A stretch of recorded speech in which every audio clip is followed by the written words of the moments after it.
Assalamualaikum warahmatullahi wabarakatuh. Bagaimana kabarnya kalian? Semoga kalian dalam lindungan Allah Subhanahu wa taala dan semoga kalian sehat, sejahtera dan sukses selalu. Oke, kembali lagi di channelnya Lutfi Mahendra. Kali ini gue akan ngebahas salah satu kota kelahiran gue sendiri gitu. Yap, itu kota Bogor. Kenapa gue mau ngebahas tentang kota Bogor lagi? Karena menurut gue Bogor itu selalu menjadi ikon ya, dari segi apapun gitu.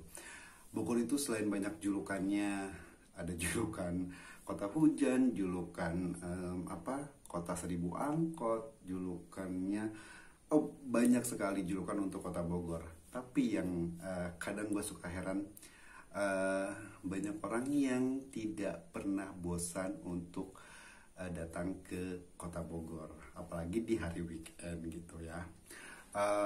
Namun kali ini gue nggak akan ngebahas tentang masalah traveling, masalah apapun. Gue akan ngebahas tentang ternyata di Bogor itu banyak sekali ikon-ikon peninggalan bersejarah gitu kayak gitu. Nah, gue akan ngebahas itu. Namun sebelum gue lanjut ke ceritanya, jangan lupa di support terus channelnya Lutfi Mahendra dengan cara klik tombol subscribe, like, komen, serta aktifkan loncengnya agar kalian mendapatkan notifikasi terbaru dari channelnya Lutfi Mahendra. Kalau gitu kita intro dulu ya.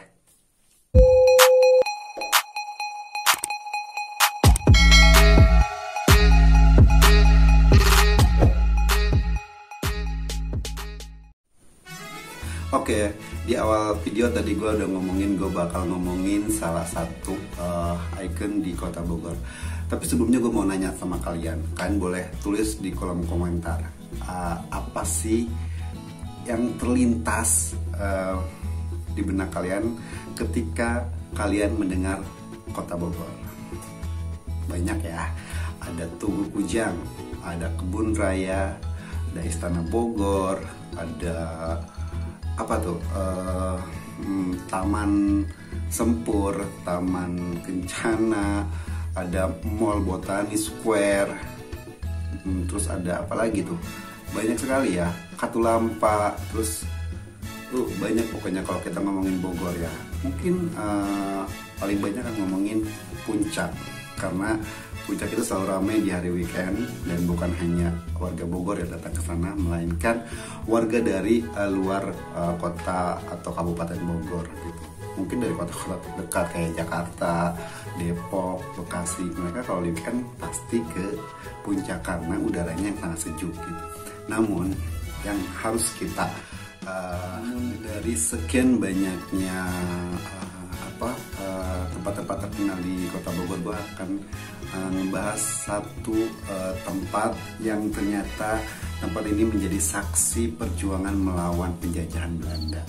Nah, tempat ini juga nggak jauh dari pusat kota Bogor, namanya itu Jembatan Merah. Siapa sih yang nggak tahu Jembatan Merah? Nah, Jembatan Merah di Bogor, Jawa Barat merupakan salah satu ikon bersejarah yang berada di kota hujan tersebut. Jembatan ini konon dibangun pada tahun 1881 bersamaan dengan diresmikannya Stasiun Bogor. Nah, lokasi Jembatan Merahnya ini juga tidak jauh dari Stasiun Bogor. Nah, jembatan ini menjadi saksi perjuangan tentara BKR penjajah Belanda.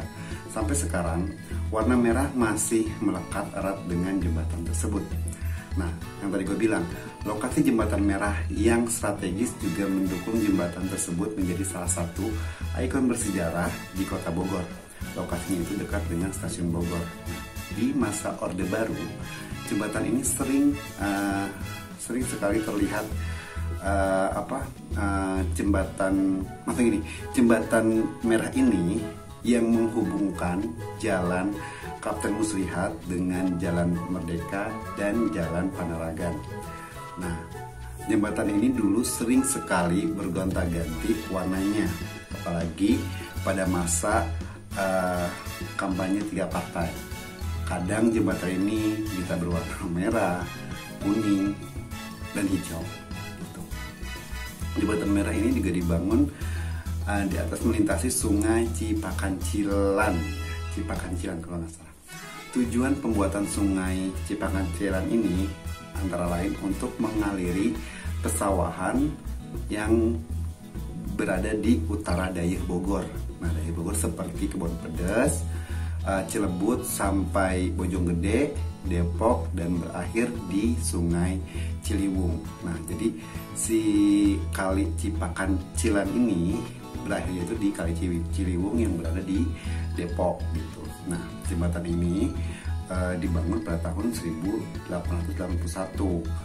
Nah, jembatan ini dulu sering sekali dijadikan tempat rekreasi pada hari Minggu atau hari libur. Jadi banyak sekali masyarakat yang berkegiatan di sana gitu.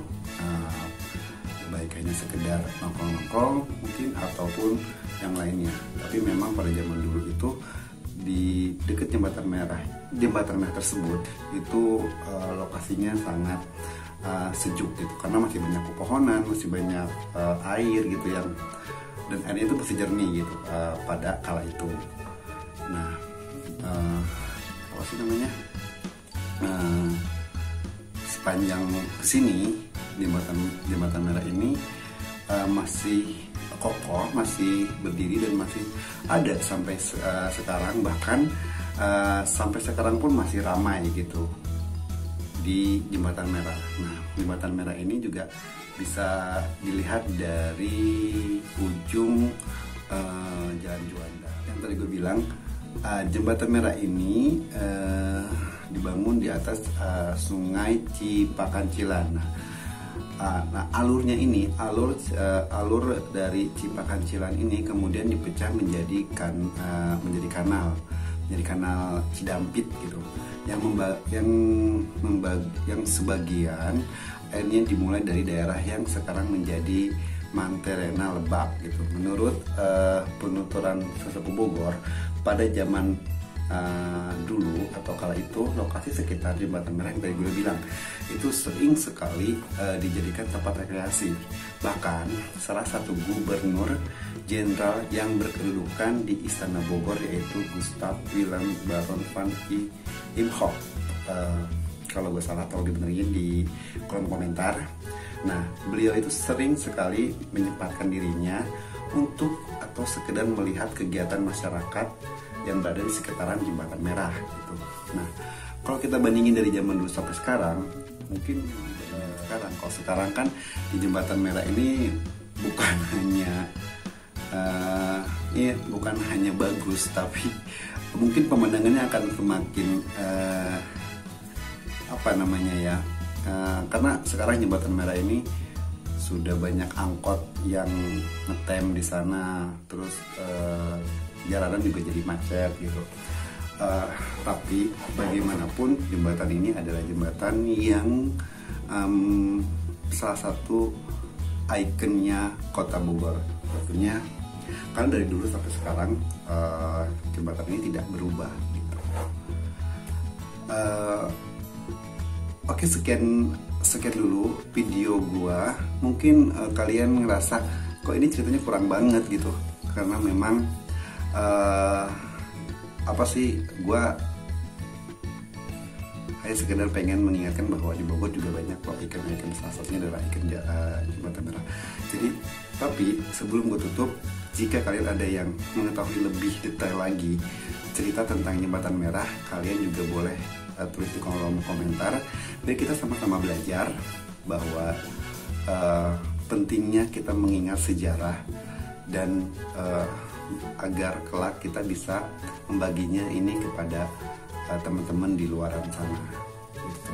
Kalau gitu gue pamit undur.